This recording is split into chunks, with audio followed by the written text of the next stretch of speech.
আসসালামু আলাইকুম। আজকে আমি কিছু বলবো না, যা কিছু বলবে আমাদের এই বড়রা বলবে। হযরত মাওলানা সাদ সাহেবকে দাওয়াত তবলিগের আলমী আমিরের দাবি করা এটা গলত। ইসলামী ফেক ফতোয়ার আলোকে বিলকুল সরি গলত। সাদ সাহেব বলে মসজিদে ইমামতি করে বেতন ভাতা নেওয়া বেশ্যা নারীর উপার্জনের চেয়েও নিকৃষ্ট। সাদ সাহেবের এই সমস্ত আল্লাহ বিরোধী রসুল বিরোধী উক্তির বিবরণ দিয়া আমাদের সময়টাও নষ্ট করতে চাই না, আর আপনাদেরকেও বিরক্ত করতে চাই না। শুধু রেফারেন্সটা এই জন্য দিয়েছি যে সাদ সাহেব আলেমদের কথা মতো তবলিগ চলবে না, জালেমদের মতো কথা মতো তবলিগ চলবে। তো বলতেই পারে যেই লোক আল্লাহ বিরোধী কথা বলতে পারে, যেই লোক রাসূল বিরোধী কথা বলতে পারে, এই লোক তো আলেম বিরোধী কথা বলতেই পারে। তিন চিল্লা দিয়া কয়, এই হুজুর তুমি কি বুঝো তবলিগের কাজ? আমি অমুক মুরব্বীর সাথে সময় লাগাইছি। কোন মুরব্বীর সাথে তুই সময় লাগাইছ? আমি যে মুরব্বীদেরকে দেখছি তাদেরকে তোর বাপও চোখে দেখে নাই। আমি তো মোল্লা জাকারিয়া সাহেব রহমতুল্লাহ দরবারের খাদেম, তুই কে? আমি যখন জাকারিয়া সাহেবের দরবারের খাদেম ছিলাম, সাদ হেদায়েতের নাহু কিতাব পড়তো। ইতাআতি নামে ইসলাম ধর্মে কিছুই নাই। যেই কেউ বলে আমি ইতাআতি, আল্লাহর কসম সে বেদাতি বেদাতি বেদাতি। কিসের ইতাআতি?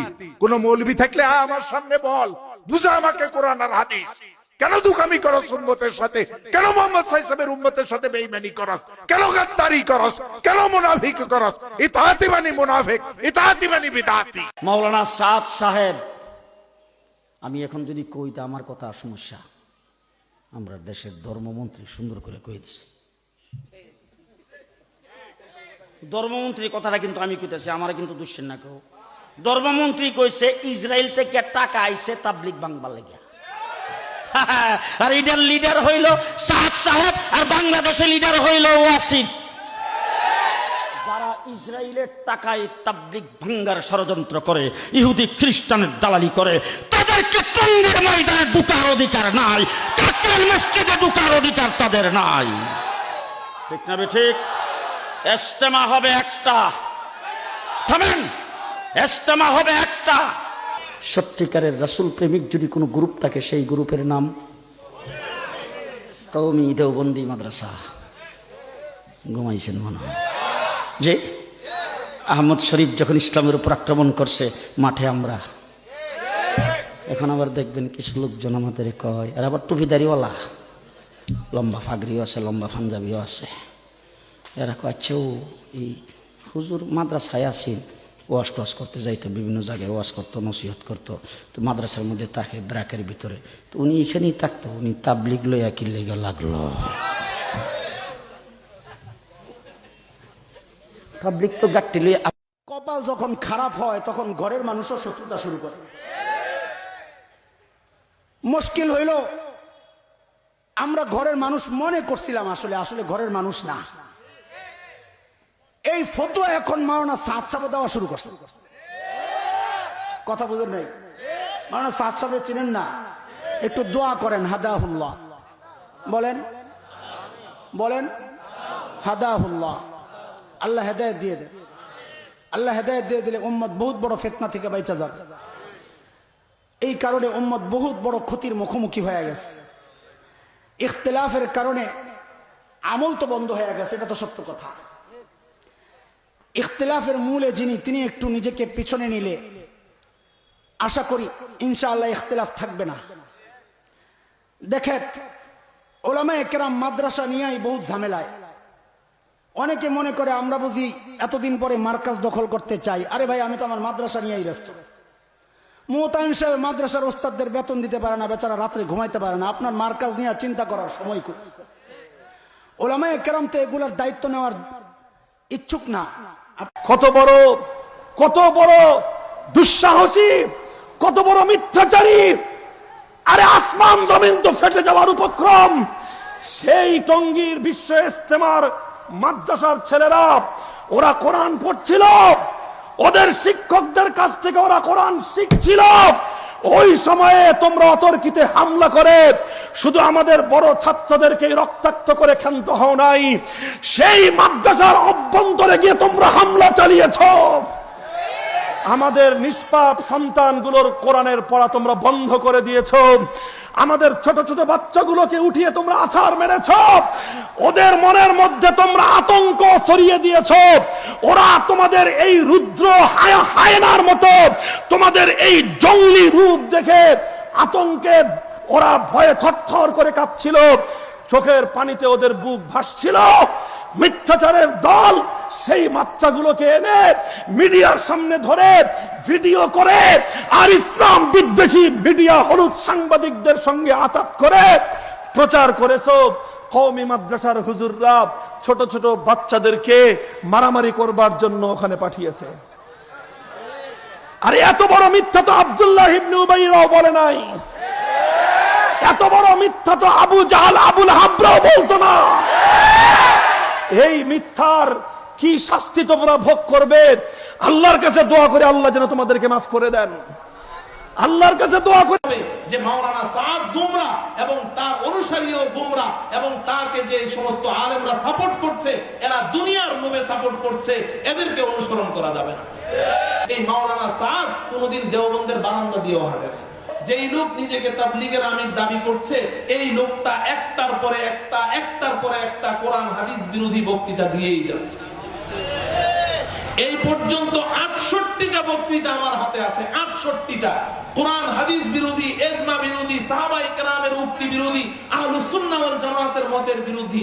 যেই মানুষটা এইভাবে একটার পর একটা বক্তৃতা দিয়ে যায়, যেই মানুষ বলে হেদায়েত আল্লাহর হাতে নেই, আল্লাহর হাতে বলে হেদায়েত নেই, যেই মানুষ বলে সাহাবায়ে কেরাম পরস্পরের মধ্যে সবসময় ঝগড়াঝাটির মধ্যে লিপ্ত ছিল, নাউজুবিল্লাহ বলেন, যেই মানুষ বলে নবী রাসূলরা ভুল করেছে, নাউজুবিল্লাহ বলেন, যেই মানুষ এরকম একটার পর একটা এই কোরআন হাদিস বিরোধী বক্তৃতা দিয়ে যায়, এই মানুষটা আর যাই হোক তাকে কোনোদিন অনুসরণ করা যেতে পারে না।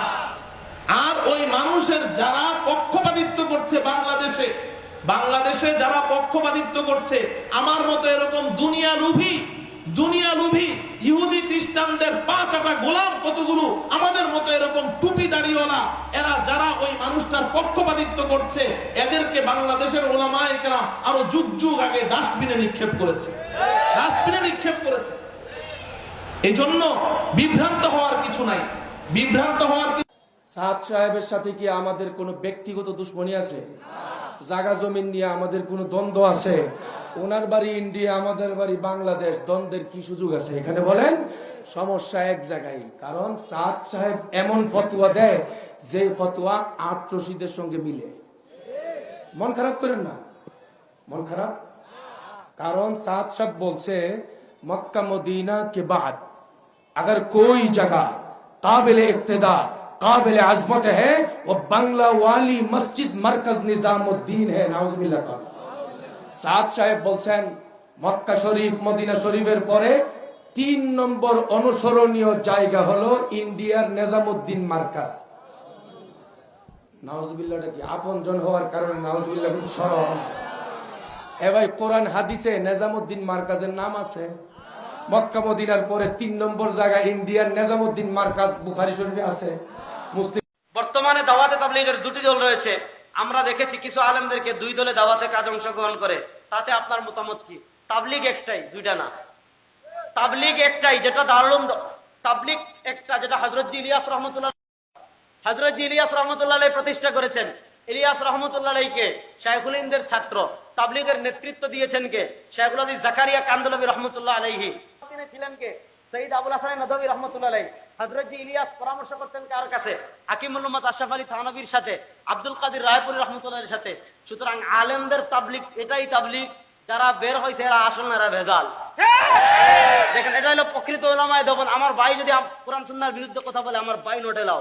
মাওলানা সাদের সাথে আমাদের জমিন নিয়ে দ্বন্দ্ব নাই, মাওলানা সাদের সাথে আমাদের টাকা নিয়েও দ্বন্দ্ব নাই, মাওলানা সাদের সাথে আমাদের দল নিয়েও দ্বন্দ্ব নাই। সাদ সাহেবের বিরুদ্ধে আমার দ্বন্দ্ব কেন? আমার বাপ যদি কোরআন সুন্নাহর বিরুদ্ধে যায়, আমি আমার বাপকে মানি না। আমার পীর যদি কোরআন সুন্নাহর বিরুদ্ধে যায়, আমার পীররে আমি লাত্তি মারি মিয়া। কথা ক্লিয়ার একদম। আমার পীর যদি কোরআন সুন্নাহর বিরুদ্ধে যায়, আমার পীররে আমি লাত্তি মারি। এমন পীরের আমার দরকার নাই।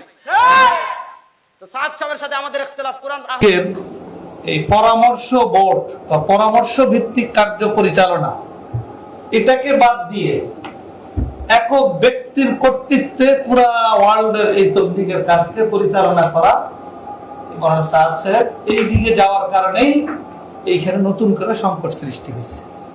পরামর্শ ভিত্তিক শুরা বোর্ড, পরামর্শ বোর্ডের মাধ্যমে সারা দেশের, সারা ওয়ার্ল্ডের এই তাবলীগের কাজ পরিচালনা, এই পদ্ধতিকে বাদ দিয়ে একক ব্যক্তিত্বের কর্তৃত্বে এই কাজটাকে পরিচালনা করার অপচেষ্টা মৌলানা সাদ সাহেব শুরু করেছেন। এই কারণেই এই সমস্যা উৎপত্তি হয়েছে, 1 নম্বর। 2 নম্বর কারণ হলো কোরআন হাদিস বিরোধী মন গড়া চিন্তা চেতনা, আর সেই আলোকে তার বক্তব্য, এটা দ্বিতীয় বৃহৎ বড় কারণ, যে কারণে আজকে তাবলীগের ব্যাপক মুরব্বীরাই মৌলানা সাদ সাহেবের বিপক্ষে অবস্থান নিয়েছে। 2 নম্বর কারণ। 3 নম্বর হলো বিগত 3 জন মুরব্বীর কথা আমরা বলছি তাবলীগের ইতিহাসে, যারা চিরস্মরণীয়। মৌলানা ইলিয়াস রহমতুল্লাহ আলাইহি, মৌলানা ইউসুফ সাহেব রহমতুল্লাহ আলাইহি, মৌলানা এনামুল হাসান রহমতুল্লাহ আলাইহি। এই 3 জনের কার্যক্রমের মধ্য দিয়ে তাবলীগ পরিচালনার যে নিয়ম পদ্ধতি প্রতিষ্ঠিত হয়েছে, মৌলানা সাদ সাহেব পরামর্শকে উপেক্ষা করে এককভাবে এই পদ্ধতির মধ্যে আমূল পরিবর্তন নিজের মন গড়া অনুযায়ী করেছেন। এটা আরেকটা মৌলিক কারণ। এই 3টা হলো বর্তমান সংকটের মূল কারণ। দ্বিতীয় নাম্বার, সবচাইতে আলেমদের শত্রু হয়েছে সাদিয়ানি গোষ্ঠী। ওই যে এখন ইজতেমা হইতেছে, এই সাদিয়ানির গোষ্ঠীর ইজতেমা, ওটা পিকনিক। কথা কন না কেন? আলেমদের লাগে টেক্কা মারাইতেছে। আলেম ওলামা বাথরুম বাগে পাইছে 1000 আলেমরা একটা, আর ওরা পাবে একজনে 20টা। দেখেন, একজনে 20টা বাথরুম পাইবে। আলেম ওলামার সাথে টেক্কা মাইরা আজও পর্যন্ত এই জমিনে ইসলাম কায়েম করতে পারে নাই। সবচেয়ে বড় ফিতনা হয়ে দাঁড়াইছে বর্তমানে এই সাদিয়ানি গোষ্ঠী। মায়ের খাইবা, সময় লেখাইবা। আলেম ওলামার রক্ত দিয়া, হাত লাল কইরা টুঙ্গির ইজতেমা করবা, জনগণ এটা মাইনে নিবে। তোমাকে যারা বেতন খায়, যাকে টাকা দিয়া গাড়ি ভাড়া দিয়ে আনছো, ওরা তোমাকে ইজতেমায় যাইতে পারে, আশেকের রাসূলরা যাইতে পারে না, আলেমের বন্ধুরা যাইতে পারে না। জীবনে কত চিল্লা দিলে মসজিদের ইমাম হওয়ার যোগ্যতা হয়? জোরে বলেন, কত চিল্লা দিলে মসজিদের ইমাম হওয়ার যোগ্যতা হয়? নবীজি মুহাম্মদ রাসূলুল্লাহ কত বছর ইমাম ছিলেন? কত বছর? যেদিন থেকে নামাজ ফরজ, সেদিন থেকে নবীজি মুহাম্মদ রাসূলুল্লাহ ইমাম। ইমামতি নবীওয়ালা কাজ। ইমামতি কি কাজ? সাদ, তোমাকে বলছি শোনো, তোমাকে বলছি শোনো। 1450 বছরের ইতিহাসে বারবার তারা হাজারো দার্শনিক কিনে নিয়েছে, হাজারো পীরও কিনছে, হাজারো গবেষকও কিনছে, ঠিক না ইহুদিবাদ প্রথমে ষড়যন্ত্র করছে। কেউ ঠিক নাই, তুমিও ঠিক না।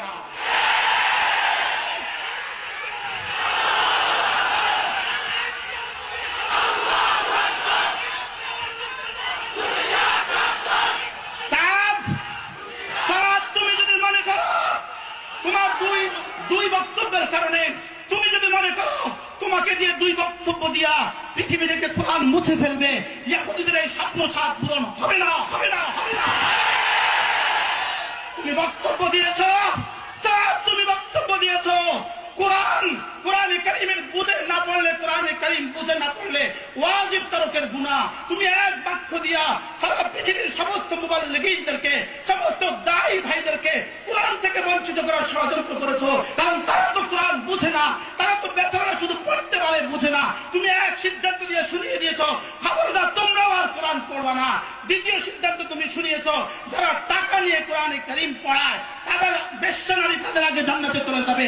তুমি এই সিদ্ধান্ত দিয়া আগামী প্রজন্মের জন্য সিদ্ধান্ত শুনিয়েছো, তারা যেন তাদের বাচ্চাগুলোকে আর মাদ্রাসা না দেয়। 2 কাজ তুমি একসাথে করেছো। আমরাও যেন কোরআন না পড়ি, আমাদের সন্তানগুলোও যেন কোরআন মাদ্রাসায় না দেয়। না, তোমার এই সিদ্ধান্ত বাস্তবায়িত হবে না।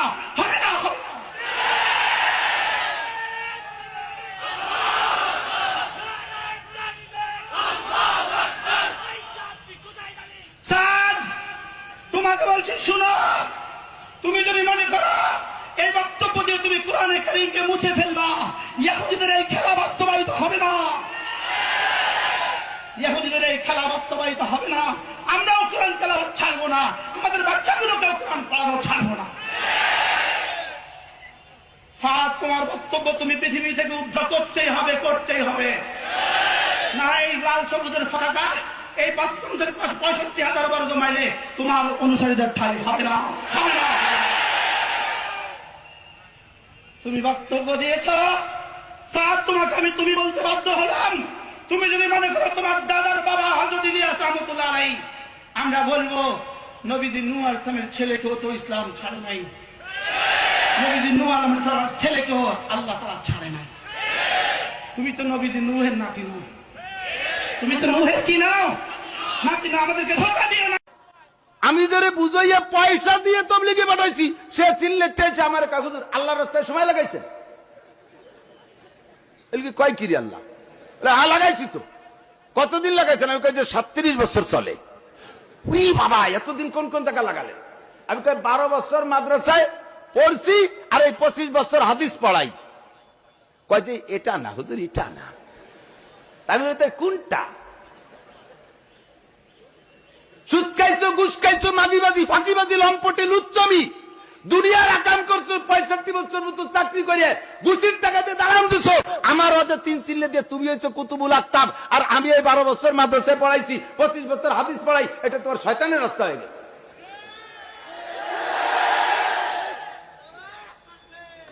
আমি কইলাম